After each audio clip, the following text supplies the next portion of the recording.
That wasn't here last time.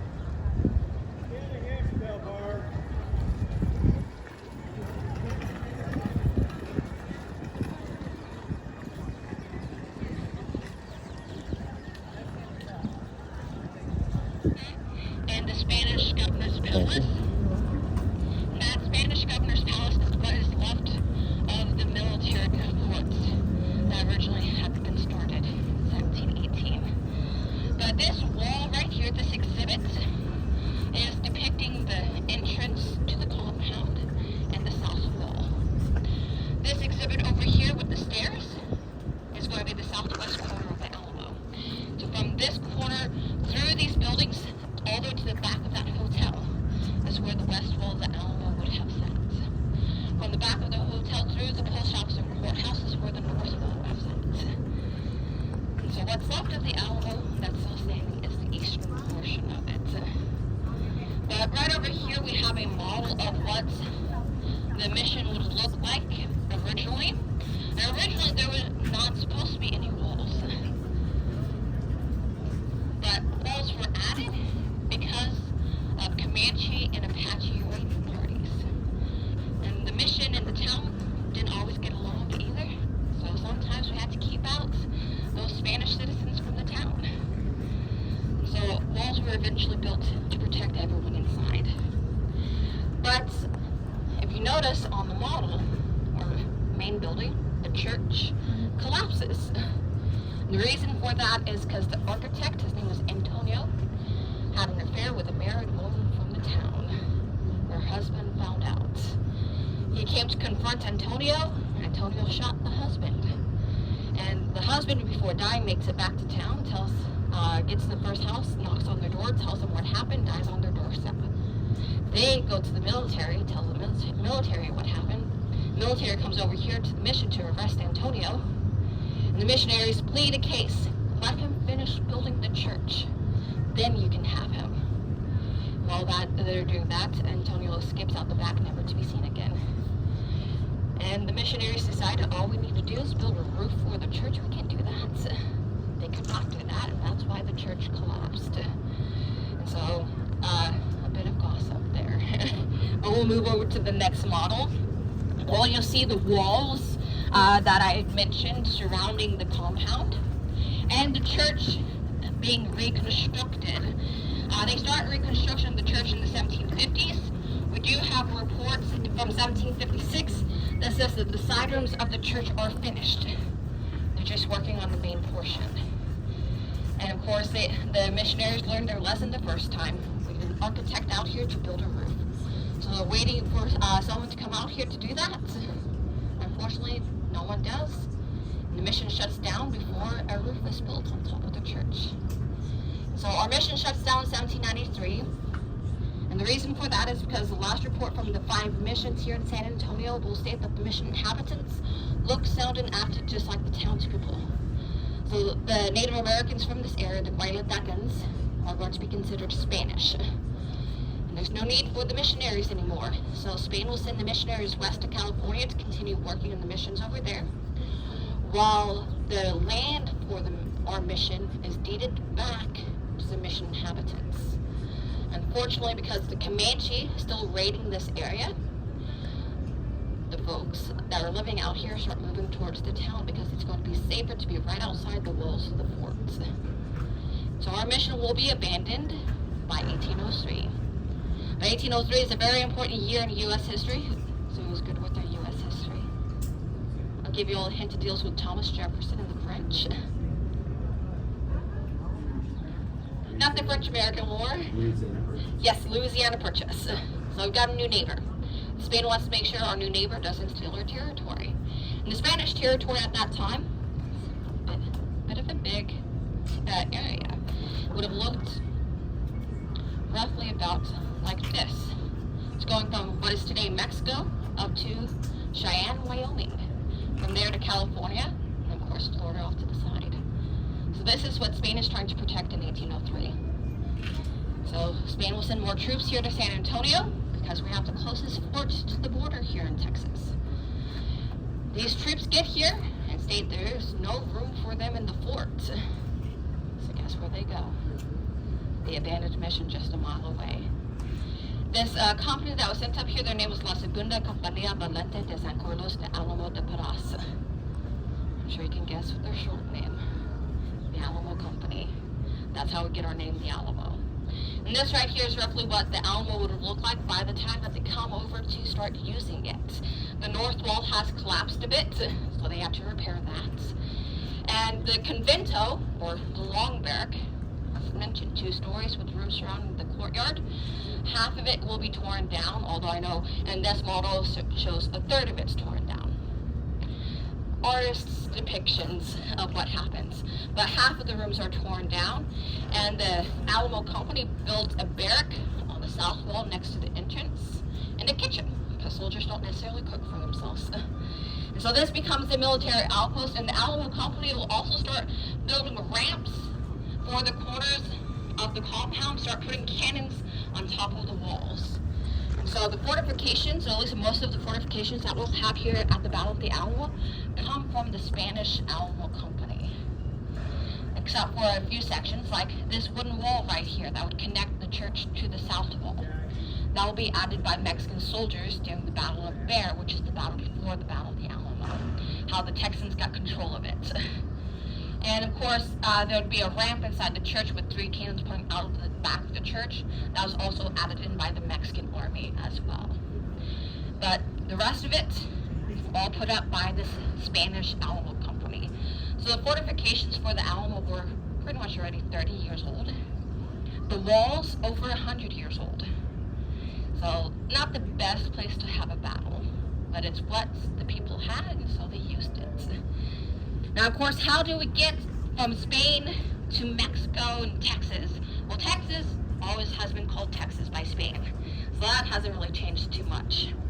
But how does this become Mexico? Well, that's thanks to Napoleon, who invaded Spain in 1808.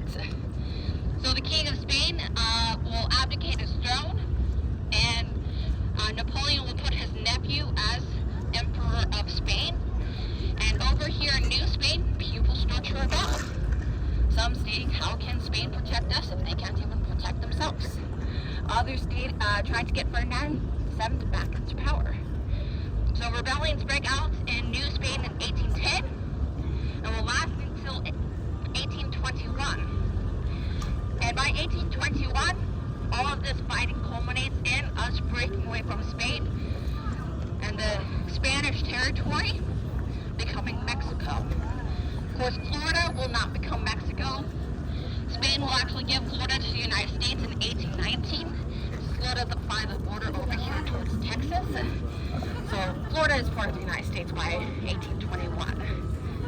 But that's how the Spanish Alamo Company becomes Mexican soldiers.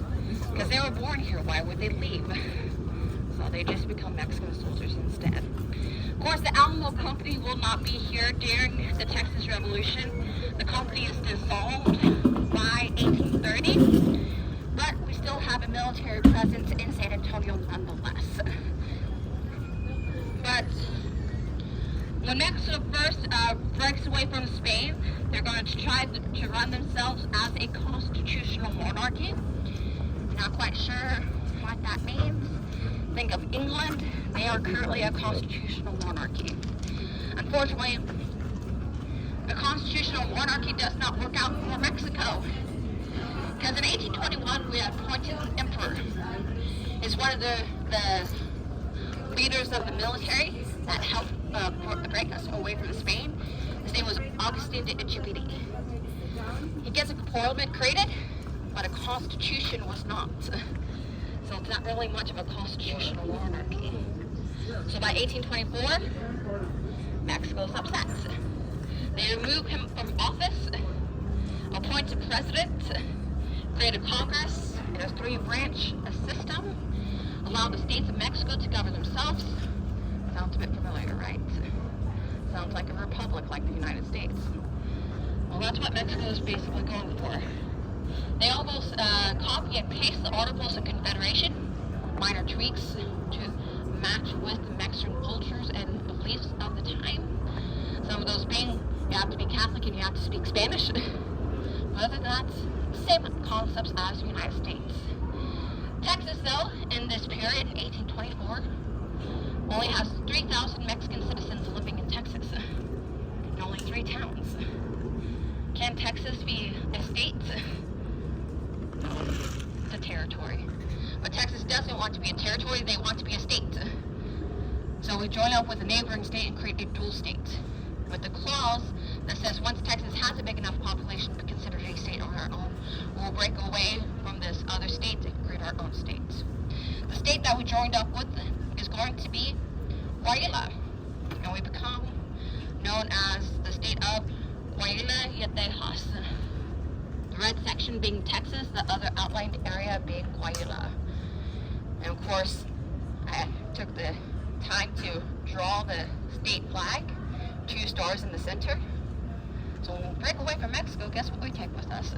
One of those stars. So our flag today is not because of our big egos, everything else is. But we become this dual state until we can build a population in Texas. And the Mexican government is wanting to build a population here in Texas because of the Comanche. They're still raiding San Antonio. And San Antonio has a road that leads directly to Mexico City. Well, there's a possibility the Comanche start attacking Mexico City and all the other towns in between. So let's build a population to protect this road. Who wants to move to Texas to do that? No one does. So what ends up happening is Mexico outsources their problem, opens up immigration, allows people from Europe and the U.S. to move here to build this population for Mexico. Of course, they create colonization laws, cover your basic immigration laws, like in order to move here, you have to become a Mexican citizen. But in return, you can buy land here at 12.5 cents an acre, buy this land all on credit, and the first 10 years you do not have to pay taxes. It is a great deal. Unfortunately, we don't have that deal anymore. But when you compare that deal to the United States in 1824, the U.S. was selling land at $1.25 an acre. Had to have the money up front in gold or silver and then still pay your taxes. Which option are you choosing? A lot of people are choosing to move here to Texas and become Mexican citizens. So by 1830, we have a population of roughly 30,000. Texas in 1830 will petition the national government to become its own state. The Mexican government denies the petition because Mexico, from 1828 to 1830, had gone through 4 presidents, 2 rebellions. And what they're fighting over is whether or not Mexico should have a federalist government or a centralist government. Or another way to phrase it, a small national government or a big national government. Sounds a bit familiar. So that's what Mexico's fighting over. And of course, by 1830, they figured out who was president and that they're going to be a federalist nation. But when Texas petitions the national government, they're just fresh off of that decision. There's a possibility another revolution might break out. So Mexico looks at Texas and its populations, and most of them are immigrants. Are they going to be as loyal as the rest of people in Mexico if unrest breaks out again? Probably not. So that's the reason behind the denial of petition. It makes sense. Doesn't mean people here in Texas are happy. So 1830 to 32, we see a bit of unrest over by where Houston, Texas is, in a town called Anahuac. Call them the Anahuac disturbances. By 1832, we're issuing out a resolution to the Mexican government stating, we do not want to break away from Mexico, we love it here. What we want, though, Mexico, so you guys get your stuff together. Also, you have a military hero down in Veracruz that sounds like he knows what he's doing. You should maybe listen to him. Anyone want to try to take a guess as to who this guy was? Santa Anna. Antonio Lopez de Santa Anna. He's an interesting guy. Will be president of Mexico at least 4 times, if not 11 times, depending on how you count it. So, at the very least, he's Mexico's fallback guy. But in 1832, that will be an election year for Mexico, and of course, Santa Anna is running for office, and Texas basically just gave him their support. And Texas isn't the only state and a group of people that love Santa Anna. Veracruz definitely loves Santa Anna. So he wins the election in 1832. He's appointed to office in 1833. The first thing that he does as president of Mexico is go home to Veracruz, leave his vice president in charge. So he likes the title a bit more than the job. And And then the Mexican Congress at this point in time was a pretty radical group. Thought the Catholic Church and the military had too much power in office, or at least in politics. So they are trying to get them out of politics. Each time they do this, there's some small rebellions with the military, and of course the Catholic Church isn't happy. So they go talk to Santa Anna each time this happens. Santa Anna goes into office and changes the laws back. That happens 11 different times by the end of that first year, back and forth. So by the end of that year, it's 34, Santa Anna decides to get rid of those Congress members. These Congress members that he places them with start chipping away at the Mexican Constitution by the end of 34, beginning of 35, until they remove the Mexican Constitution completely. Instead of putting in a new constitution, they replace it with 7 laws, centralizing the government in Mexico City, and it's not really much of a republic anymore. And people are upset all across Mexico. So what happens is a civil war breaks out. And Texas will be a part of the Civil War. They're initially trying to fight to get this constitution reinstated. But after a bit of fighting, Texas then realizes all this fighting is no longer worth this constitution. They've also reached out to neighboring states to join them in their revolution, and no one answered their call. So Texas then assumes that everyone else in Mexico is fine with this tyranny. We are not, so we are breaking away. And that decision comes on March 2nd of 1836. So that's officially Texas Independence Day. But the Texas Revolution starts in October of 1835 after 2 other rebellions. The first rebellion is going to be in the Yucatan at the beginning of 1835. That rebellion is squashed, everyone's killed, and then 2 new laws, not killed, everyone's conscripted, and then 2 new laws are issued out. One to reduce militia sizes for towns, the other one's to recall all military guns to a central location. The shrinking of militia starts a rebellion in April of 1835 in the town of Zacatecas. That rebellion is squashed. There, everyone is killed. The town is pillaged and plundered. The state of Zacatecas is split into 2 new states. And then the next rebellion is here in Texas because of the second law. So it sounds like the most Texan thing to fight about guns, right? But it's not talking about the personal guns like muskets and rifles. It's talking about the big guns, cannons. And the town of Gonzales, which was the closest town to San Antonio at the time, was a 2-day horse ride, was loaned a 6-pound cannon for protection against Native American raids by the government. That cannon was recalled here to San Antonio. Of course, the town does not send the cannon, but the interesting thing is the military does not initially go to collect the cannon. It's not until September that they decide to come and collect the cannon. And the reason for that is because the mayor of Gonzales writes to the commanding officer here, Colonel Yugachia, telling them that 2 of his soldiers had just beat up some of his townsmen. What's going on? How can we rectify the situation? Colonel Yugachia will send 100 soldiers to Gonzales to go collect that cannon. When they get to Gonzales, they can't actually get into the town. They have to cross over the Guadalupe River, which was flooded. All the boats are on the town side. May have been a bit of a coincidence. But eventually, when the townsmen would cross the river that day, tell them the mayor's not here, come back when he's here, he'll give you the cannon then. October 1st rolls around, as the Mexican soldiers are waiting, and the town's bells start ringing. So the soldiers go back to the river to see what's going on. They get to the river, see 118 guys lined up along the river shouting, "If you want the cannon," no one knows the rest. Come and take it. So that's how we get this flag. Of course, this flag's made 7 days after the Battle of Gonzales, which takes place on the morning of October 2nd. And the way that the Battle of Gonzales occurs is the Mexican soldiers are in the camp. It's a very foggy morning, so the townspeople of Gonzales decide we can cross the river under the cover of fog. Attack the Mexican soldiers without them realizing. Of course, Mexican soldiers, when they were sent to Gonzales, were given orders of do not engage in any fighting. If they resist, come back. So what do you think they did the morning of October 2nd? Engaged in fighting or came back to San Antonio? They came back. They did. A few guys returned fire.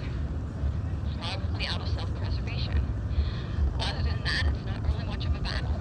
It's technically a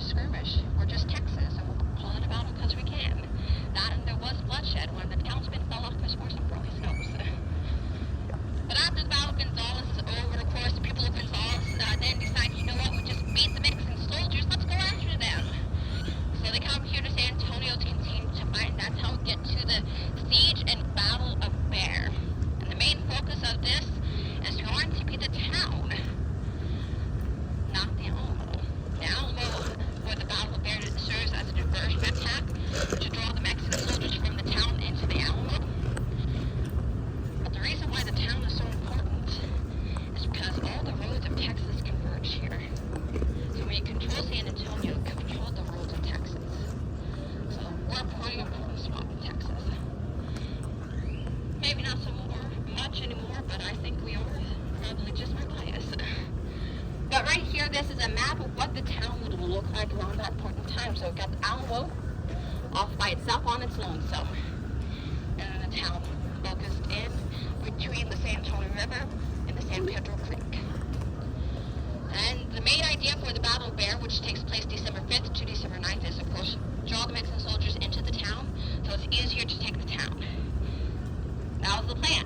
And of course you know how plans work. They don't always. And so the tail end of the Mexican army was still in the town when the Texans start taking the town, going down these two roads. So the Mexican soldiers turn cannons down those roads and it becomes house-to-house fighting for 4 days straight. By the end of the battle on December 9th, the Texans are surrounded. And they're trying to decide, should we surrender or fight our way back out of the town? And they decide to surrender. But they're getting ready to surrender when they finally notice that in the town center, there's already a flag of surrender over there. Mexican soldiers beat us to surrender and we won the Battle of Bear by a hair. And we get control of the town, because we have control of the town, we have control of Texas. Mexican soldiers start leaving Texas with the exceptions of soldiers who lived here in San Antonio, those who were injured.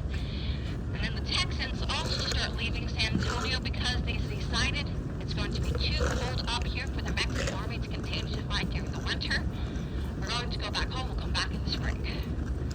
And only 150 men were left behind in San Antonio to make sure that the Mexican soldiers that were still here did not try to retake the town. These men are left under the command of James C. Neal, who had written to the provisional government of Texas stating, I need at least 300 men to make this town defendable against any Mexican attack. The biggest voice in this provisional government was Sam Houston. He thought we should protect the coast. So guess how many people were sent here to San Antonio? One person. To do an inspection of the town.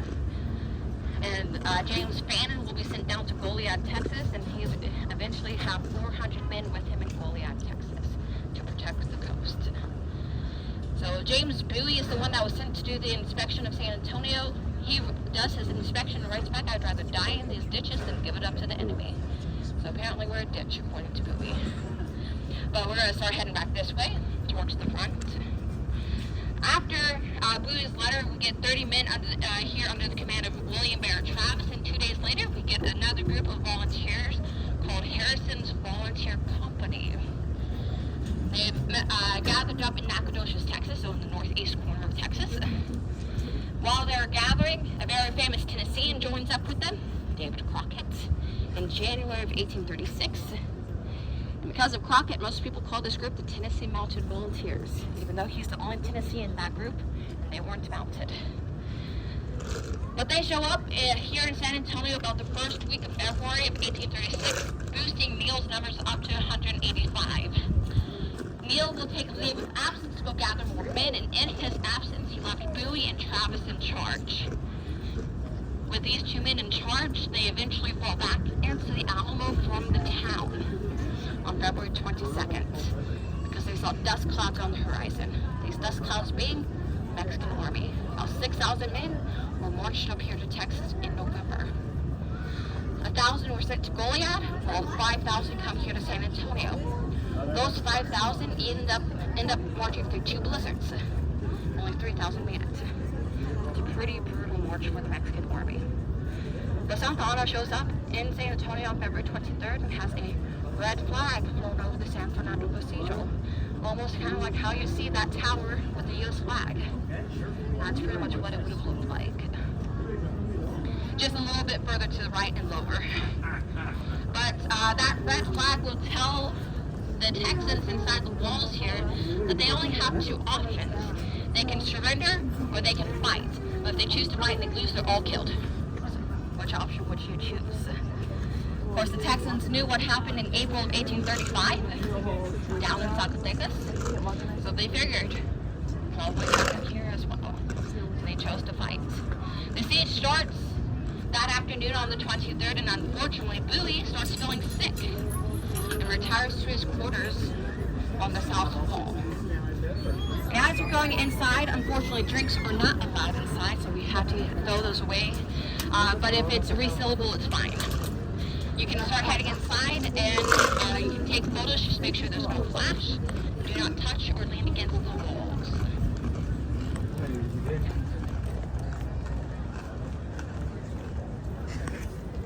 Can we keep this and come later? It's so cold.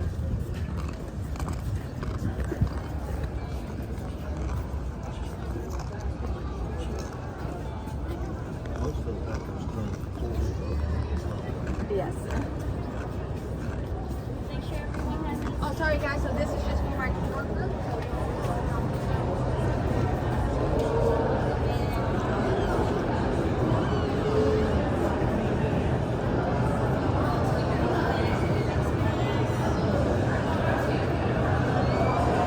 So inside the church right here, you'll see flags lining the wall. So up front we have different nations. Oh, back here we have different states. And these are the birthplaces of our defenders.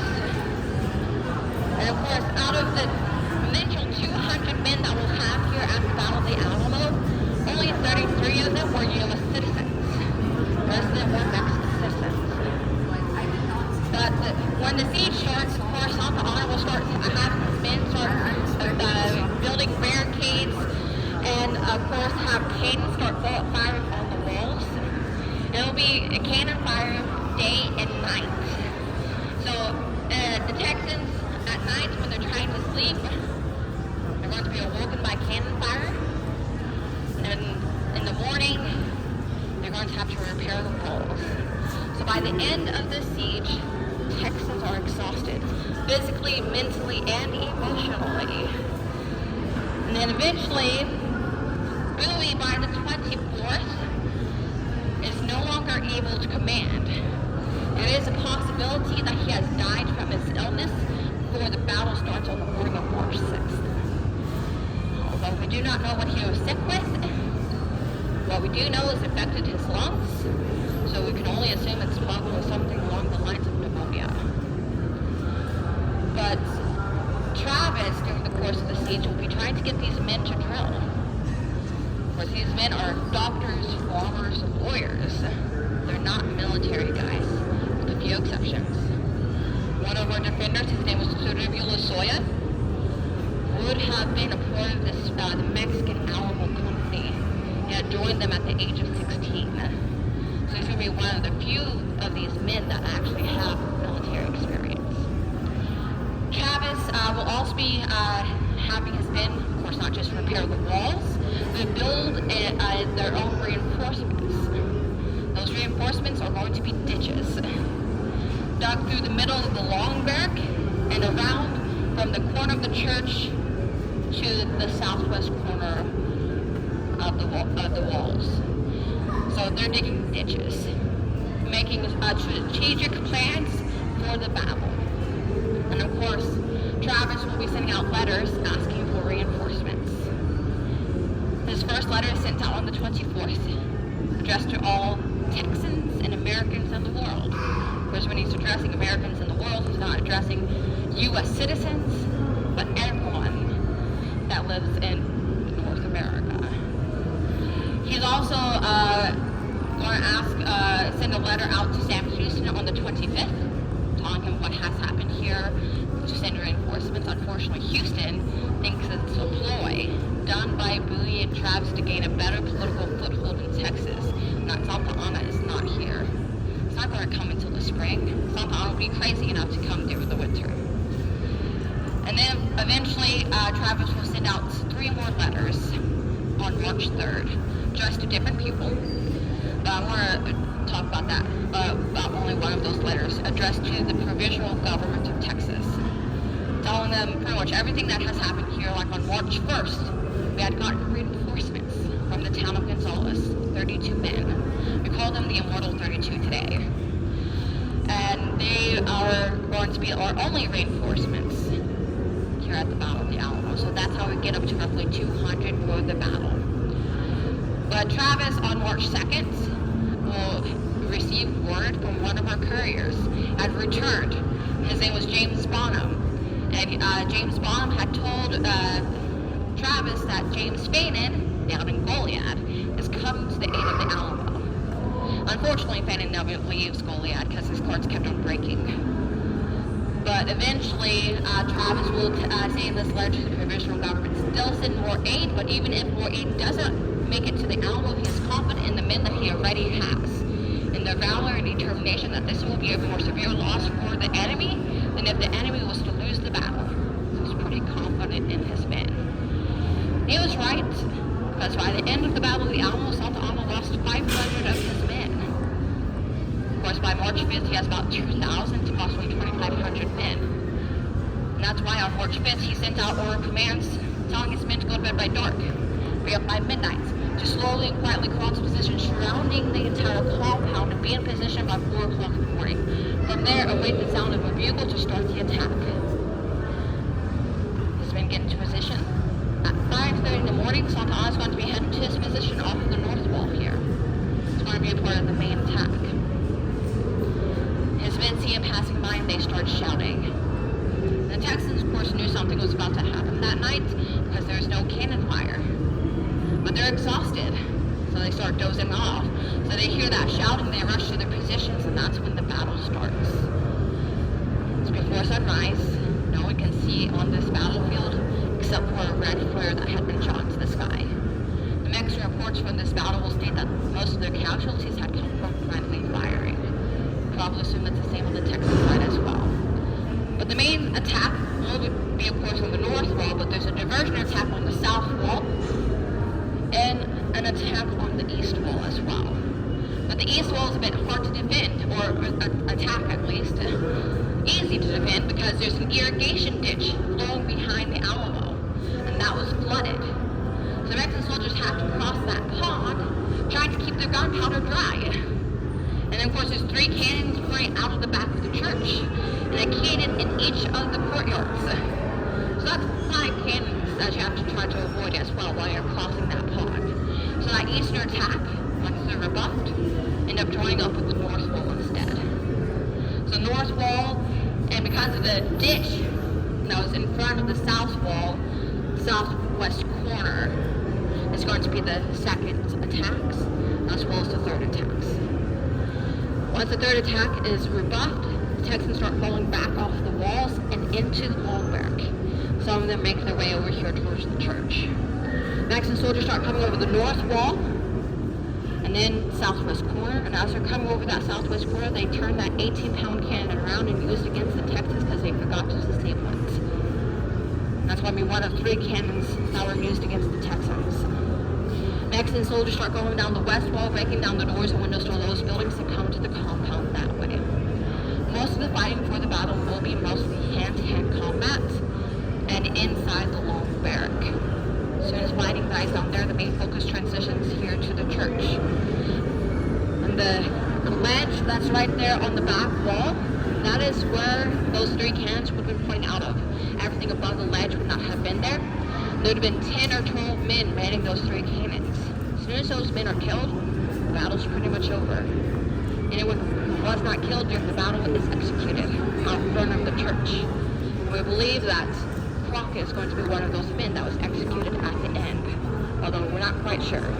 Because we do also have another report that says that he dies during the battle, so that's up in the air. But Santa Anna will have his men collect all 200 Texans' bodies and have their bodies drive out to the main road, which is Commerce Street today, and burned on funeral pyres. All the Mexican soldiers are taken to the town cemetery and buried in a mass grave. And of course, there will be one Texan that gets a burial because his brother was a Mexican soldier that had stayed in the town after the Battle of Bear, was not part of the Battle of Alamo, was still in the town when it was going on. Would ask if he would bury his brother's body. These brothers are going to Francisco Suarez, who was that Mexican soldier, and Gregorio Suarez, who was on this back wall, made those cannons. So Gregorio is going to be the only Texan that receives a burial. But Gregorio's wife, Anna, and their 4 kids would have been hiding in the sacristy of the church over here, along with Susanna Dickinson and her daughter, and possibly Cherubio Lozoya's mother and 2 siblings. Although we're not quite sure about them. But it would make sense, because it's going to be those 3 men that were on the back walls right there. But eventually, Santa Ana will have all the survivors taken to him, and he'll interview them, give them food, money, and blankets, and tell them go home with a message to spread across Texas. What'll happen here will happen again. Texas continues to revolt. Of course, what does Texas do?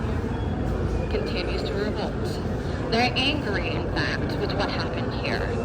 They could become even more angry with what happens over in Goliad. Bannon has been, after fighting those 1,000 Mexican soldiers for 2 days, will surrender. We're treated as prisoners of war until Santa Ana orders their execution. They'll be executed on March 27th. So that becomes known as the Massacre of Goliad. And on April 21st, we'll have the final battle of the Texas Revolution along the San Jacinto River, which runs on the northeast side of Houston, Texas today. That battle will last only 18 minutes. Of course, by this point in time, Texas has declared independence and has formed an official army. Sam Houston's in charge of it. Santa Ana will face off against Sam Houston, his 1,000 men, with about 1,300 of his own men. Santa Ana will leave about 1,000 here to destroy cannons. Santa Ana on April 21st will get his men up before sunrise. Houston sleeps until noon. 2 o'clock in the afternoon, Santa Ana told his men, go rest, the battle's tomorrow, we'll be back up before sunrise tomorrow morning. Houston's men start gathering themselves without Houston, because they thought he was being a coward. So they gather themselves, Houston joins up with them, gives them a big long speech that summarizes this is all a part of the plan to remember the Alamo, to remember Goliad. They start crossing that field in a uniform fashion. And after the first shots are fired, they break out into his friends, cross that field into the Mexican camp, shouting those 2 things: remember the Alamo, remember Goliad. Houston loses his control of his army. So what starts off as the Battle of San Jacinto turns into a massacre. 600 Mexican soldiers will be killed that afternoon. Next morning, Mexican soldiers start being rounded up, treated as prisoners of war. And on April 22nd is when Santa Ana is captured. Of course, the Texans don't realize it's him. He's just wearing a shirt and pants, so they just thought he was another private. And then, as he's being led into camp, the other Mexican soldiers start saluting him, calling him El Presidente. So Santa Ana's own men ratted him out. As soon as he's identified, the Texans start debating, should we hang him? Houston steps in and says, no, he's too important. Takes him as a prisoner. And then in May of 1836, Santa Ana will sign the Treaty of Velasco, which is the treaty that Texas claims breaks us from Mexico, creating the Republic of Texas. This is what we claimed as the Republic of Texas. Mexico does not acknowledge all that territory, but this is what we claimed. And after 10 years, we allow the United States to join us, because of course we don't join the U.S. We shrink down to the size that we are. And of course, that's also how we get these flags back here on the wall. These are the 6 flags of Texas. It's not just an amusement park. It's our history wrapped up into flags. Because over here on the very left-hand side, we got Spain and France. They bicker over where the border is, so France claims portions of East Texas. We got the United States, the Republic of Texas, Mexico, and the very last flag on the right is the Confederate States. Because during the American Civil War, Texas would secede the Union in 1861, which, honestly, here at the Alamo, almost starts the American Revolution. Oh, not the Revolution, the Civil War. Because the U.S. Army is using the Alamo as a quartermaster depot. It's a supply chain. And so, the U.S. Army is the first one to put a roof on top of this building. Very simple wooden gable roof. Everyone thought it was ugly, so they told the U.S. Army to hide their ugly roof. So that's how we get the hump. But the U.S. Army would have been using this as pretty much storage for all of their supplies. When Texas secedes the Union, the U.S. Army has to leave.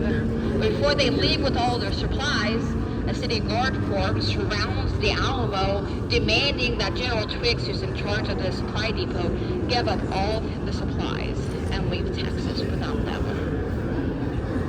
Of course, Twiggs writes to his superiors in D.C., asking, what do you want me to do? And his superiors tell him, do not give up any of the supplies, but do not fire on any citizens. But if we learned anything from the Battle of Gonzales, Mexican soldiers returned fire because they're being fired at. U.S. soldiers probably would do the same thing if that city guards opened fire on them. So if that had happened, could have started the American Civil War just a year earlier. But it didn't. General Twiggs surrendered supplies, but came to an agreement that he and his men got safe passage out of Texas to carry whatever they could with them. And so it didn't end too well in the end, or maybe as well as it could have, considering that a war did not start here. But it's interesting to look at that piece of history right there and suppose what could have happened if it did happen. We're going to start heading out this back door, head over towards the collection center where I'll drop you guys off to go look at all the artifacts.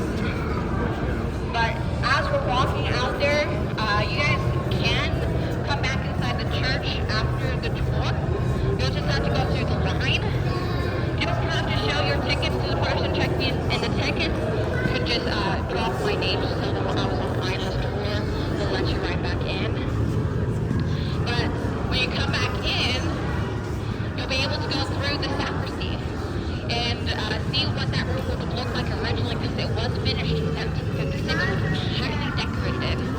In fact, our curator, or not curator, our conservator, has been doing a lot of work on the walls, and she's found like fragments of paint all over the walls.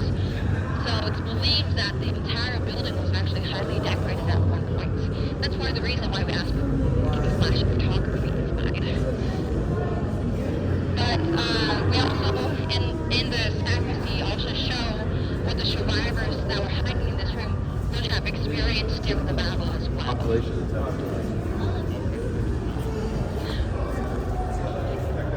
You're welcome. But right here, since we're right here, I want to take us back. This is almost that's right here. This right here is a redug ditch of that irrigation ditch that was floated back here. So imagine Mexican soldiers trying to cross that ditch and it being flooded. And so that all would have taken place right here. Pretty much where this gift shop is. What are muskets? Of course, the gift shop wasn't here at that time period. We just built it originally to be a museum. Now it's just a gift shop. This building right back here is our collection center where we house our artifacts. And we have over 500 items on display in here. And we just opened it up last year. And when you go in, you'll see artifacts from Native Americans, so before the mission period, to how we remember the Alamo today. So it's a bit of a timeline in artifact form. And they are coming from our three major collections, which include the Phil Collins collection, the Yenna collection, and the Alamos collection. So putting those three together, you get this timeline. And there's 2 floors, so don't forget to visit the 2nd floor. But if you have any questions, feel free to stay back and ask them, but I'm going to bring you guys inside. And as we're heading in, you can take your devices off and start wrapping them up. That would be great. You know, for the left-hand side of the church, you go through, they'll scan the QR code and they'll go. Okay, we're good to go.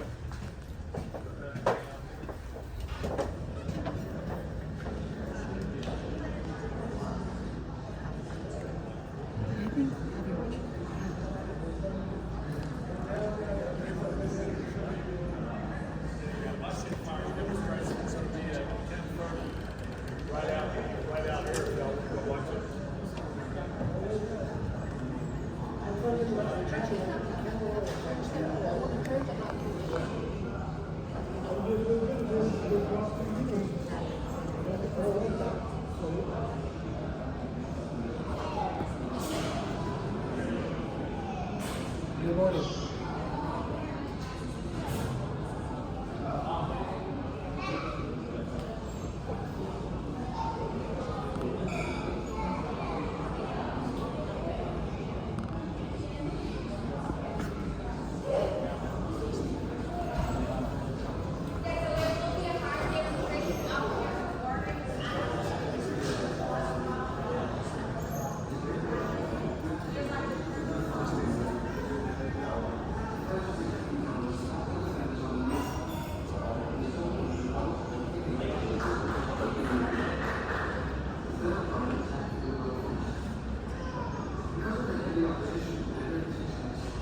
third column shifted its assault to join the first and second columns outside the north wing. The combined forces called for additional support, the Santa Anna's reserves joining that final phase. The Mexican troops eventually secured a foothold on the dilapidated north wall, and breaking through the weakened area, they crawled over the bodies of their dead and wounded comrades and tore their tail on the comrades. It was here El Fortín knitted up traps. Meanwhile, at the south wall, the fourth column was able to scale the wall and break through an area west of the low mountains. Realizing that they had lost control of the quadrangle, the defenders took refuge in many of the buildings, including the long barracks and convento. Here, heavy fighting developed, and Mexicans turned the Texan cannons to blast down the various walls. But in doing so, they killed many of them and confused its most people. The long barracks was distinguished under the most vicious hand-to-hand combat. Making good Santa Anna's promise to no one would be spared, Mexican soldiers hunted down and killed every defender. As the defenders, James Burrow, whose dead body was found in a small room in the low barracks, and the British, who continued to resist when the Mexican troops entered us. Atop the convento, the Texan flag continued to fly, and a number of Mexican troops were killed trying to remove it. Finally, Lieutenant Jose Maria Perez charged the position, took down the defenders, and he replaced it with his unit's colors. He was then struck down by the Texan. Lieutenant Torres is one of the many Mexican heroes. One of the last areas to fall was the palisade in front of the church. Here, close hand-to-hand fighting, Crockett and his volunteers were overrun. Crockett may well have died, and this will be forever remembered among his warriors. With the last defender killed, only the women, children, and slaves were taking refuge in the sacristy of Spain. Dawn rose and the black column of smoke lifted over the vast and bloody fortress. All resistance ceased. As word spread of the fall of the Alamo, anger and outrage grew stronger in parts of the Texans. Following the massacre of Goliad 3 weeks later, where hundreds of Texans were executed, Houston's army was seething with rage and ready to fight. On April the 21st, an 18-minute battle with the blades of San Jacinto assured the survival of the Republic of Texas through the complete defeat of Santa Anna and his army. The cry of echoed out through the ages. Remember the battle.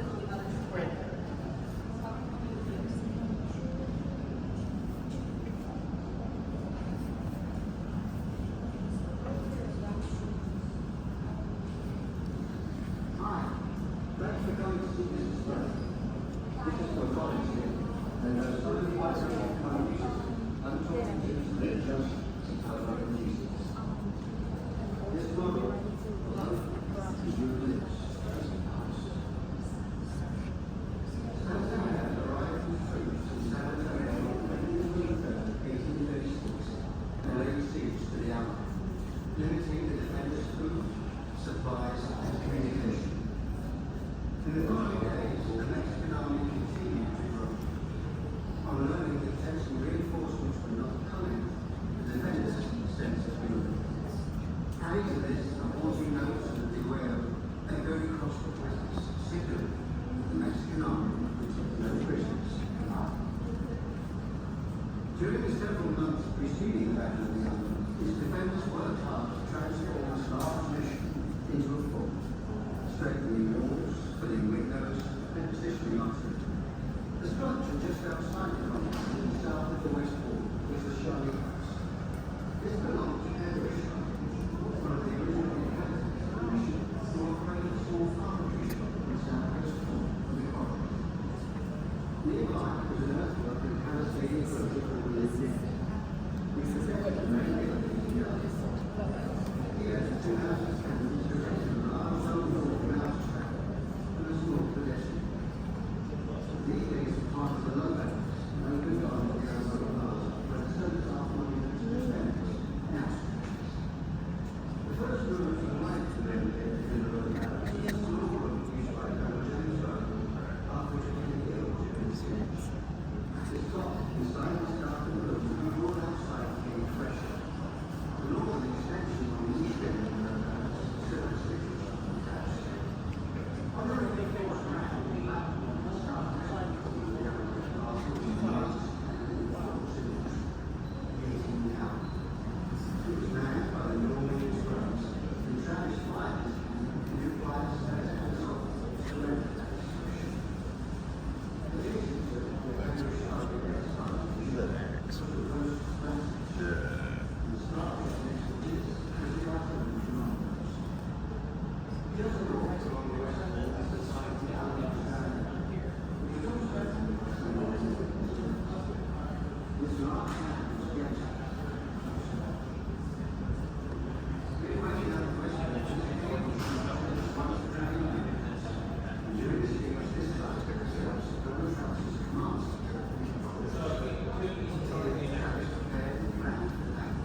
Okay, folks, so we're going to begin our 10:30 weapons demonstration. To start things off, we're going to have Mr. Rogers pop off around. It'll be a little loud, so if you have sensitive hearing, please cover the ears.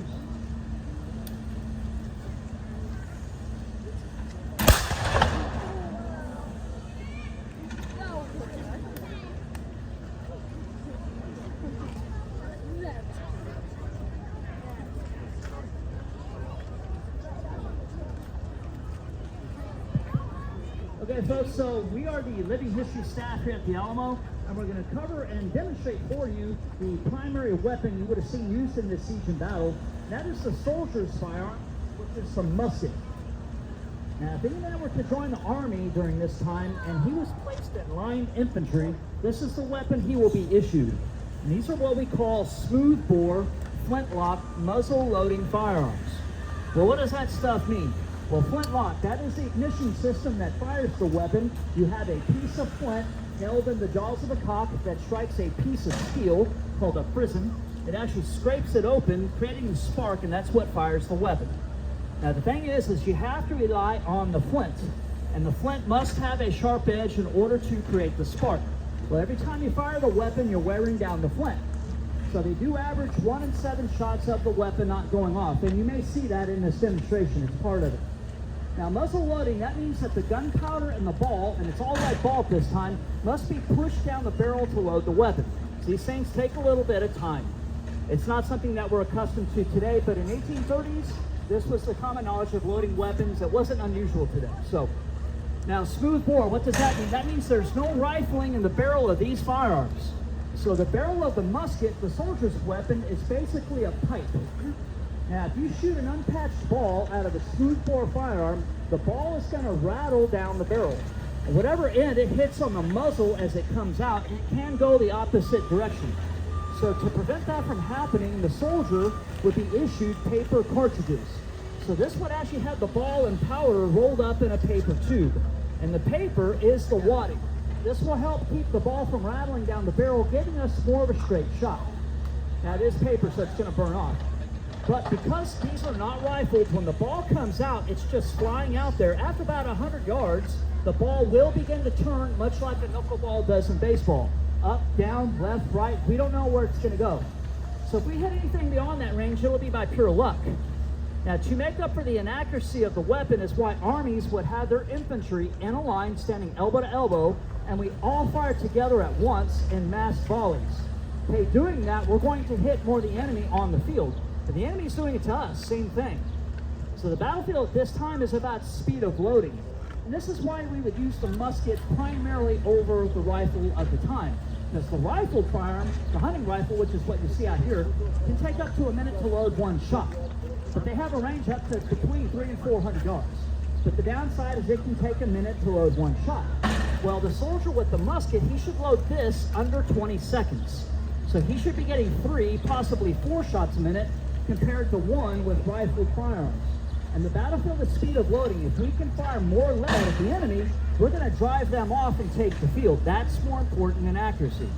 Now, the morning of this battle, we know that all the men within the Alamo walls would have had his own personal weapon he had brought with him, but possibly up to 4 muskets loaded next to him that morning. They're just grabbing and firing as quick as they could. But we have to know how to load it. We need to know the 12-step military drill of loading the weapon. So we're going to start the soldiers at shoulder or order arms. We're going to tell them to shoulder arms. Now, this would be the most common way of carrying a weapon on the march. And if you were infantry in the line, the weapon goes on the left shoulder. Now, we're going to tell the men to load in 12 commands. Load, open, pin, handle, cartridge. Now, as I said before, the cartridge is a paper tube. It's got ball and powder rolled up in it. Now, these are crimped over. The only way we can open it is to tear cartridge. They would bite off the end of it, spit it out, and prime. So they pour gunpowder into the priming pan. We then tell them to shut pan and cast about. Charge cartridge. The remaining powder is poured into the barrel. The ball stays in the paper. They wad it up and stuff it into the muzzle. And we got to drive it to the breech. So I'll tell them to draw ramrod. And ram cartridge. So they sling it in, pack it tight, return ramrod. shoulder, arms. They then bring the weapon to the left shoulder, which tells the officer that they're loaded and ready to go. And in the quickest time, this should be done in 20 seconds. Now, it can be difficult because you are being shot at, however. Now, when we see them at that left shoulder, we know the last 3 commands are ready, aim, and Fire. boom. Shoulder, arm. We go to the shoulder and we do it all over. Everything is one shot. Okay? Now this man over here, that is our drummer. He is very important, and he's not just used to keep the men in cadence during the march, which can be intimidating to the enemy, but is used on the battlefield because it can be so loud with muskets, rifles, artillery going on. The men at the end of the line cannot hear the commands, but they can hear that drum. So he is relaying the commands to the men on the line. Now we're going to fire 3 volleys. The first shot will be done in the 12 step. The last 2 will be done in the quickest time by the drum. So again, folks, it's going to be a little loud. If you have sensitive hearing, please cover the ears.